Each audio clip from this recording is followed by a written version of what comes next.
travesty of justice. Of course, last adjourned date, you all were privy to what happened. How lawyers were restricted from coming and accessing the court. We have more than 50 lawyers here who are here in solidarity and part of our thing. So we're actually outside trying to resolve it, because when we came to the court, the number of few lawyers allowing, they still insisted that they cannot allow the maximum of 5 persons to have access to the court. And you can see us, we are more than 8.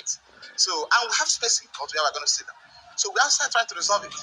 The court came in and locked us out, all of us. So when our attention was called that the fact we are outside the court, protesting about what they are doing to the lawyers. So they couldn't allow us to go inside. And instead of the court calling our attention of the lead counsel, or even any of us, to find out what actually is going on, because that's what's supposed to be as an arbiter. So the court called our client, what they discussed yet to made known to us, and also the prosecution, and adjourned the matter to January 15th. When we have an application, January and 19th and 20th of January 2022. Now, this is a person who has medical condition. This is a person who has filed an application challenging the competence of the judge, and also the jury of the court to hear the case. So this application was slated for hearing today. So the court is fully aware that this man has come up for hearing of application before the court today. So ordinarily, the court should have got our attention. Come, if you follow me, listen to you. Why? What's going on here? We have more than 8 or 10 officials of SSS inside the court there.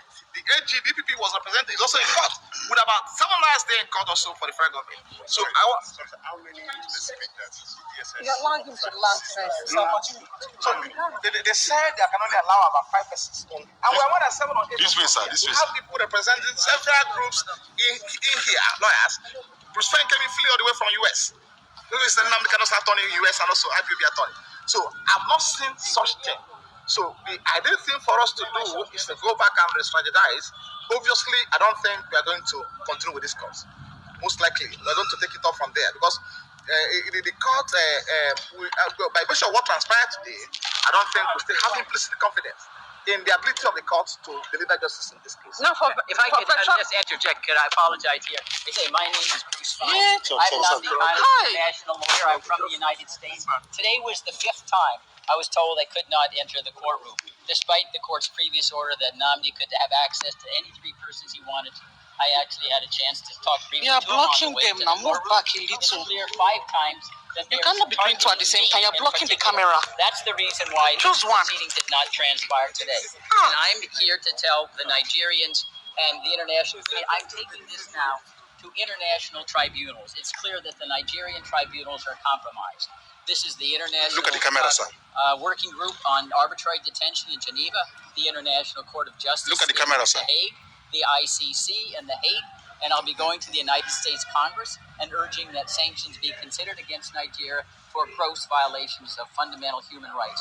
And there's no more fundamental right than a right to access to lawyers in a criminal case. It's enshrined in the Nigerian Constitution.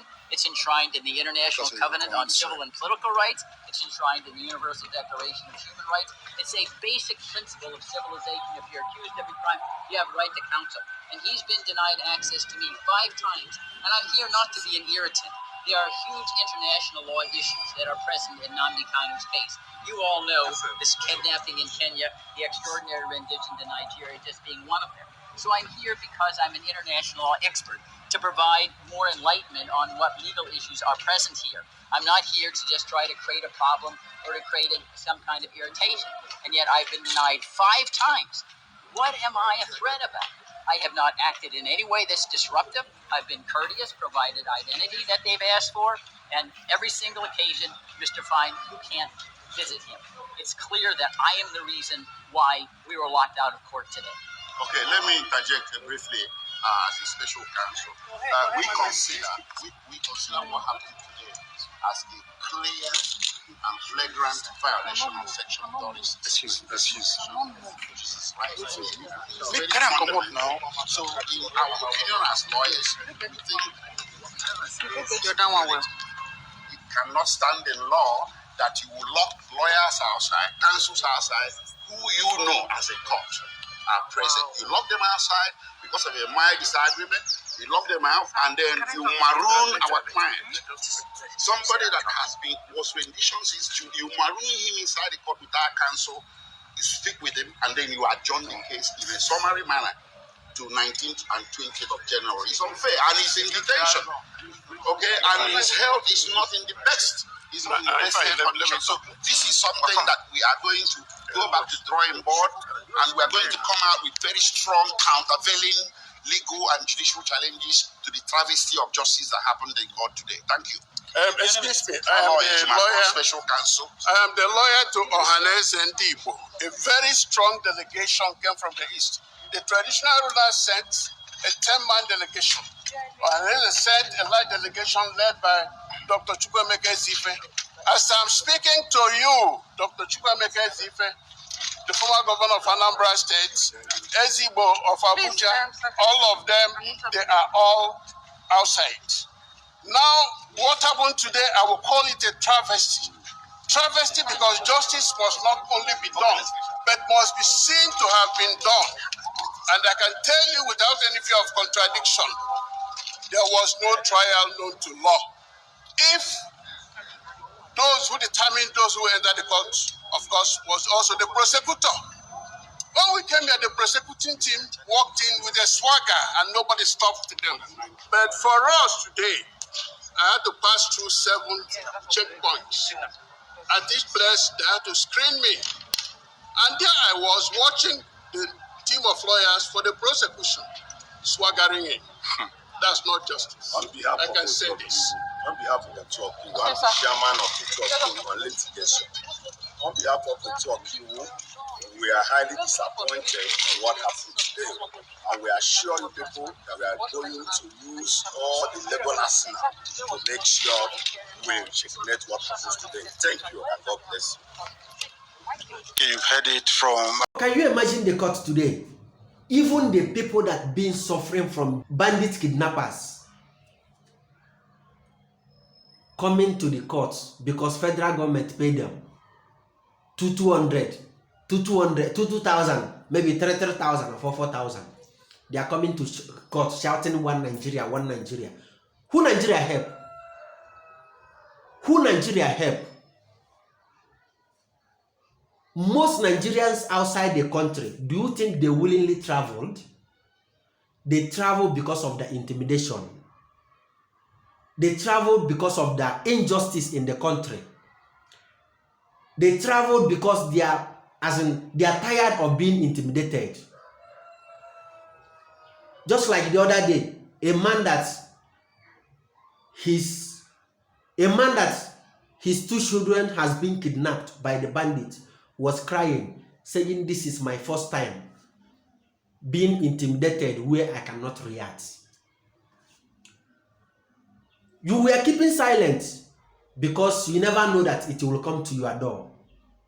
But people should remember that what goes around still come around. Whatever goes around still come around. Just like the other day, they arrested our brother, Obi Kubana. I never know if he's supportive to Ndigbo or not. But it is time for everyone to rise up. If you are not supportive to Ndigbo, thinking that you are friend to the government, the police we usually know doesn't have friend. It is you being their friend. The Fulanis we usually know doesn't have friend. Because if you are an Igbo man and your brother somewhere else intimidated a Fulani person, he will be running. Your brother somewhere else fought with a Fulani person, the Fulani person will be running, heading to another place, knowing that those people doesn't know what is happening in the back, and he's coming to kill you, to revenge, because the other people is ready.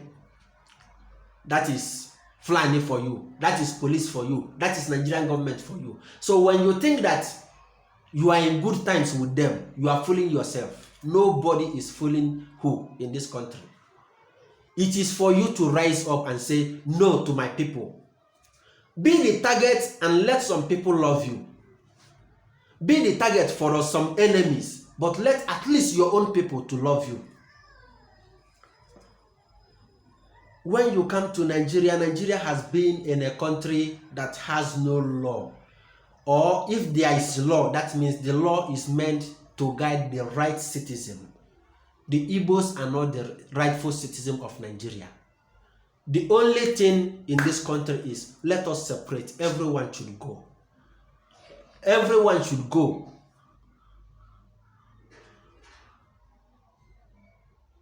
No part of Igbo land will suffer. Like people who will say, what can we do? What can we do? Who was feeding you? Just like in my territory, in my area, how many people does government pay? Like me, have I ever received 1 naira from government?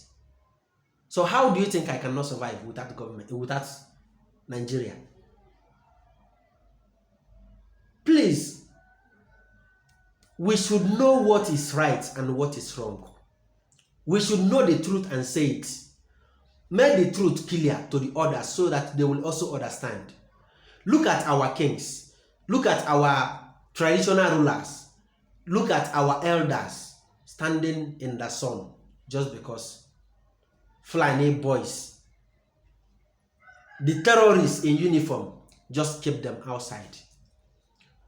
What happens in the court just show every one of us that this country belongs to some part of people. It belongs to some part of people. It is only that you don't want to accept it. But if as soon as you accept it, well, it will be for you. You better accept it, because no matter how much you pretend to be a good person, Nigeria is not for you. Nigeria is not for you. I'm telling you the truth. Nigeria is not for you. Let's separate goat from the sheep. Let's separate them. They don't have the same character. They are not doing the same thing. In the northern part of Nigeria, killing is not a sin. In the Igbo, killing is a sin. So tell me, how can a goat, tell me, how can a sheep do well in the midst of wild animals? It is not possible. Igbos with Hausas or Fulani saying one Nigeria is just like domestic, or just like other domestic animals and every other ones dwelling in the midst of white animals who can eat them. Nigeria is not for the Igbos. Please, I want my Igbo brothers to understand that Nigeria is not for Igbos. Igbos are not Nigerians. Nigerians are not for Igbos. Because they have told you severally, secretly, but still keeping you down, still deceiving you, giving you that fallacy, saying that Nigeria is one Nigeria, Nigeria is one. Unity of Nigeria is not negotiable. It is lie. Who said that? Who said that the unity of husband and wife is not negotiable? Who says that? Who says that the unity of husband and wife is not negotiable? The father and son, the father and daughter, the mother and daughter. It is negotiable. When you made it to be clean, it will be clean. If you made it not to be clean, then you have to negotiate to be united again. And this time we are not ready to negotiate. We are ready to separate. Because Hausas and Igbos are not the same people. We are not the same people. I want people to understand that we are not the same people, and we can never be the same people. Because killing is not a sin in the northern Nigeria. But when you come to the east Nigeria, the southeast Nigeria, killing is a sin. So I want everyone to understand. And my prayer today is that for those people who came around, more especially if there is some Igbos being paid to come and say that one Nigeria, one Nigeria, that Fulani terrorist, that Boko Haram, that bandit must surely come to you. Because what goes around comes around. That bandit, that terrorist, you must witness them. Maybe You have never been encountered with them. But you must be intimidated for you to understand that this country is owned by some group of people.